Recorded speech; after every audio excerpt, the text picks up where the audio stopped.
আসসালামু আলাইকুম। আজ শনিবার ২৮ ডিসেম্বর ২০২৪। দর্পণ টিভি ইউকে লন্ডন স্টুডিও থেকে সবাইকে স্বাগত। সন্তান নেওয়ার জন্য বাড়ি বাড়ি ফোন করছে চীন সরকার। এক সন্তান বা দুই সন্তান নীতি বহু আগেই বাদ দিয়েছে জনসংখ্যার দিক থেকে বিশ্বের দ্বিতীয় বৃহত্তম দেশ চীন। এশিয়ার এই পরাশক্তি অর্থনীতিকে সচল রাখতে জনসংখ্যা বৃদ্ধিকে গুরুত্বের সঙ্গে নিয়েছে। দেশটি এখন সন্তান নেওয়ার জন্য বাড়ি বাড়ি ফোন করছে। শুধু তাই নয়, সন্তান নিলে প্রণোদনা দেওয়ার ঘোষণাও দিয়েছে।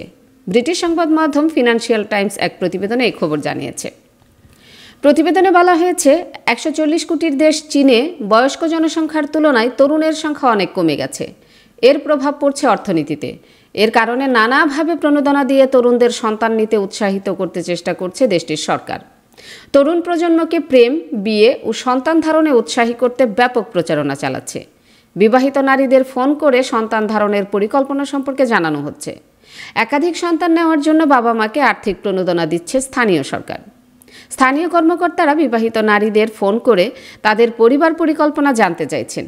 বিবাহিত নারীদের বিনামূল্যে প্রজনন স্বাস্থ্য পরীক্ষার জন্য সুপারিশ করা হয়েছে। কেউ কেউ জানান, একাধিক সন্তান থাকলে তাদের প্রণোদনা দেওয়ার প্রস্তাবও দেওয়া হয়েছে। ঝেজিয়াংয়ের বাসিন্দা এক নারী জানান, স্থানীয় কর্মকর্তারা দ্বিতীয় সন্তানের জন্য $১৪,০০০ প্রণোদনা দেওয়ার প্রস্তাব দিয়েছেন। আর্থিক অবস্থা অনুসারে শিশুদের জন্য ভর্তুকি নির্ধারণ করেছে স্থানীয় সরকার।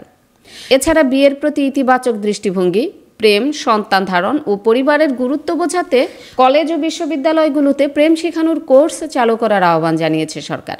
রাষ্ট্রীয় গণমাধ্যমগুলিতে নিয়মিত শিশু ধারণের উপকারিতা সম্পর্কে নিবন্ধ প্রকাশিত হচ্ছে। একটি জরিপে দেখা গেছে, চীনের ৫৭% কলেজ শিক্ষার্থী প্রেম করতে চায় না। কারণ হিসেবে তারা বলছে, পড়াশোনা ও প্রেম একসঙ্গে চালিয়ে যাওয়া কঠিন হয়ে পড়ে। রাষ্ট্র নিয়ন্ত্রিত সংবাদ মাধ্যম চায়না পপুলেশন নিউজের বরাতে জিয়াংশু সিনহুয়া সংবাদপত্র জানায়, কলেজ শিক্ষার্থীরা ভবিষ্যতে প্রজননের মূল চালিকা শক্তি হবে। কিন্তু তাদের প্রেম ও বিয়ের ব্যাপারে দৃষ্টিভঙ্গির উল্লেখযোগ্য পরিবর্তন প্রয়োজন। তাদের ভালোবাসা ও বিয়ে বিষয়ক শিক্ষা গ্রহণ জরুরি হয়ে পড়েছে। এই কোর্স বিয়ের স্বাস্থ্যগত ইতিবাচকতা ও সন্তান ধারণের বিষয়টি নিয়ে নতুন করে ভাবতে শেখাবে বলে আশা করছে চীন সরকার। চীন সরকার স্থানীয় প্রশাসনকে নির্দেশ দিয়েছে, তারা যেন সঠিক বয়সে বিয়ে এবং সন্তান ধারণের বিষয়টি নিয়ে প্রচার চালায়, যাতে মানুষের মনে ইতিবাচক প্রভাব পড়ে। এছাড়া গণমাধ্যমগুলোতে সন্তান জন্মদানের উপকারিতা নিয়ে ব্যাপক প্রচারণা চলছে। রাষ্ট্রীয় মালিকানাধীন পিপলস ডেইলি ও লাইফ টাইমস সংবাদপত্রের প্রতিবেদনে বলা হয়, সন্তান ধারণ মাতৃস্বাস্থ্যের জন্য ভালো এবং এটি ক্যান্সার প্রতিরোধ করতে এবং কিছু রোগ নিরাময়েও সাহায্য করে। তবে জনসংখ্যা বৃদ্ধিতে চীন সরকারের পদক্ষেপের ফলপ্রসূতা নিয়ে সন্দেহ প্রকাশ করেছেন বিশেষজ্ঞরা। কারণ দেশটিতে উচ্চ বেকারত্ব ও মন্দা অর্থনৈতিক প্রবৃদ্ধির কারণে জীবনযাত্রার খরচ কমানো কঠিন হয়ে পড়েছে।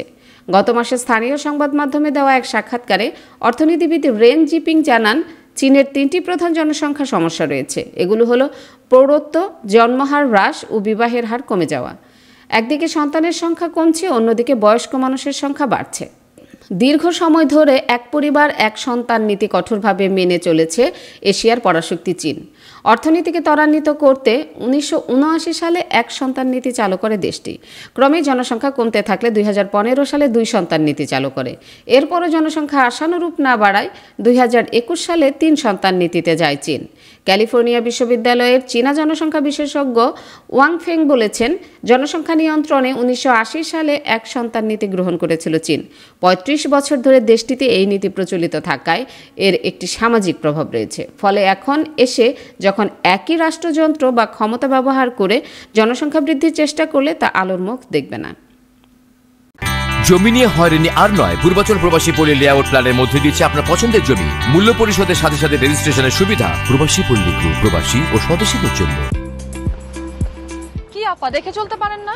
সরি আপু, আগামীকাল আমার ওমরার ফ্লাইট। আমার জন্য আবায়া কিনতে হবে, হাজবেন্ডের জন্য টোপ এবং মেহরামের কাপড় কিনতে হবে, যার জন্য খুবই প্যারায় আছি। আরে আপু, এটা তো কোনো সমস্যাই না। সালমা আবায়াতে আপনি আপনার পছন্দের সবকিছু এক ছাদের নিচে পেয়ে যাবেন। তাই নাকি? তাহলে তো ভালোই হয়। Salma Abaya House, 118 Whitechapel Road, London E110. Are you tired from pedaling a bicycle? Then it's time to get an e-bike. Get an e-bike from JMG Bike and get 6 months free services. JMG Bike. We sell and repair. We also sell bike accessories. Visit our showroom today. Remember, for e-bike, JMG Bike.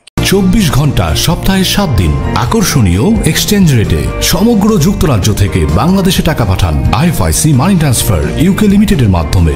যখনই পাঠাবেন তখনই জমা হবে IFIC কিংবা দেশের যে কোনো bank account এবং বিকাশ ও নগদ ওয়ালেটে।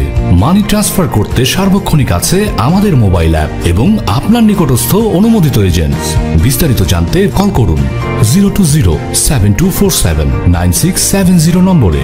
আমাদের ঠিকানা 18 Brick Lane, London E1 6RF UK। IFIC money transfer UK limited, IFIC ব্যাংকের নিজস্ব প্রতিষ্ঠান। সুপ্রিয় দর্শক, এতক্ষণ আমাদের সঙ্গে থাকার জন্য ধন্যবাদ। আশা করছি দর্পণ টিভি ইউকে ফেসবুক পেজটি লাইক, কমেন্ট ও ফলো করে আমাদের সাথেই থাকবেন। আল্লাহ হাফেজ।